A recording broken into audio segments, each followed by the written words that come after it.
at Reichman University and a former colonel in the Israel Defence Forces. Thank you very much for joining us here on BBC News. Let me begin by asking you what you make of this deal. It's kind of what I would say bittersweet, meaning we have to have a deal. On October 7th, when Hamas came into Israel, attacked and just took people, children, babies, I need to see these babies. I need to see them back. When I say bittersweet, we're not talking about more in this deal than 10, 20, 30, 40 people, 10 a day. And until we see them, we don't actually know who is kidnapped. So think right now, if you're the parent or the daughter or the brother of somebody who was taken, a 9-month baby, an 87-year-old parent, and you don't know who's going to be coming in. And we're not going to know until Hamas, the terror organization, tell us. They haven't told us until now who they hold. We still don't know that. They're holding that, and tomorrow they're going to use the exchange as a photo op for them. And that's very disturbing. As I said, very bittersweet. How long do you think this deal will hold? As long as Hamas, in that sense, don't take advantage of it to use it in the way that they've been doing for so many weeks. As I was listening to the description of Tamara sitting in Jordan, but UNRWA, that is in all of the different UNRWA, different areas, that harsh reality, I mean, she didn't say it, and I understand that, but it's kind of like, I didn't hear the word Hamas. Let's put it very clearly, Hamas could stop this right now. They could stop this, and they're not. They took the hostages. They're using them as a card in that sense. So when I look at the exchange itself, I can't wait until we see who the first 10 are tomorrow. But what a horrible situation. 10 families will hopefully be happier. But what about the other 230 in all of the state of Israel? So it should take place in that sense, 10 at a time. I do believe that the two sides have an interest to try to get to that 40 or 50 of the women and children just to start something. We haven't heard anything from them. They've never said who's held by them. They've never shown pictures. They're a terror organization. They're using them. So that I do hope it'll go through. I don't believe Hamas, the terror organization. That's part of the challenge. Can I ask you, with your experience as a colonel in the IDF, how these prisoner exchanges and hostage exchanges work in a practical sense? So what might we expect to see tomorrow, and who will be involved in the handover of hostages and indeed Palestinian prisoners who've been held? So in that sense, when we're talking about it, what they have said, Hamas, as much as they said, is that it's women and children. We don't know who they are.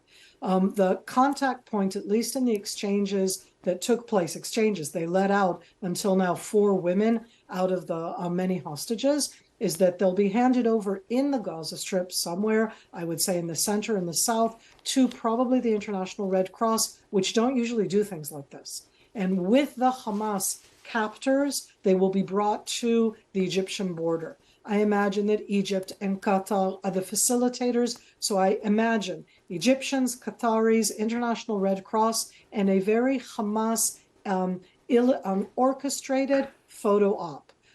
Because they're going to show that. You understand that what that means in the psychological warfare is they're going to put out photographs of who's being released into Israel before we know who they are. Families have not been informed. From there, they'll be transferred by vehicle onto Egyptian soil. That's up to the Egyptians where. And from Egypt, taken to the Israeli-Egyptian border into Israel. Once they're in Israel, they'll be identified by Israelis. The first thing is that doctors will see them. We have no idea how they are. They've been probably in tunnels for 7 weeks. They probably have not seen air. We don't know what situation they were in. We don't know if they're going to let out the ones who are in terror. We don't know anything. So it's going to be, first of all, that health aspect, and then talking to them to understand the psychological aspect. And after that, it's to be going to hospitals in very secluded areas to be taken care of, to understand that. And all of this before they actually meet their family. In the pictures tomorrow, that they have a 9-month baby. I should already say a 10.5-month baby. What do you do with a baby? What do you do with a 3-year-old and a 6-year-old whose parents were murdered in front of them? They were taken into the Gaza Strip, and now they're going to come back in. What do you say to them at all? And these are all big questions about what's going to happen tomorrow. very bittersweet. My heart goes to the families who are going to find out tomorrow by the Hamas in the worst way who's both coming and who's not yet coming. Miri, let me ask you about the Israeli military operation, which will be also then, as a result of this deal, paused for 4 days. What do you think the IDF strategy will be, and how will they use this pause perhaps to find out more intelligence, particularly on where Hamas might be? Well, we're already in the northern Gaza Strip. And again, as Tamara said before, there's still over 100,000. They know details more than we would about civilians who stayed in the north of the Gaza Strip, because Israel, most of the ones who went south didn't go at the beginning when we told them. It's been a very long process in that sense, because we have been very clear, go south to save lives. It's a war. It doesn't make it easier with all of the hardships that you described.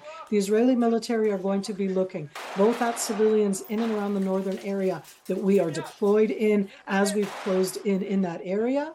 And in addition, we're going to continuing to be looking at all of the other arenas, but this time it'll be mainly by observation points, soldiers on the ground. We're going to be looking to make sure that Hamas, a terror organization that doesn't play by any rules of any law in any way, don't take advantage of this in the booby traps and trying to do the different type of things that they've done before. You want to make sure that you're not enabling them so that after 4 days of pause, they can show some kind of what they're going to call military victory. So it's going to be very tense. We, as a military, you don't like being static. And in this case, we're going to be static, but that means that you're going to be on alert, looking at what's going on around you, gathering information for the next stage.